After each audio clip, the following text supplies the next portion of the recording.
చలి చల్లదనం నీ ఊపిరి చేరెనోయ్ ఇంద్రధనుసు రంగులన్నీ నీ చీరలో దాగెనోయ్ వాన చినుకు ముద్దులని నీ నవ్వులో కురిసెనోయ్ పచ్చని పొలం చూసినా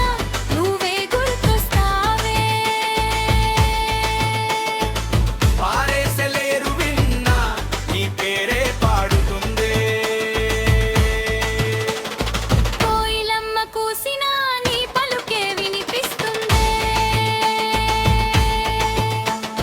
ప్రకృతంతా కలిసొచ్చి నిన్నే పొగుడుతుందే హోయ్ హోయ్ దుర్జమ్మ పల్లె గుండె చప్పుడు నువ్వమ్మా హోయ్ హోయ్ దుర్జమ్మ ప్రకృతి రాసిన కవిత నువ్వమ్మా అయ్యో రామా తుమ్ములే బావమ్మా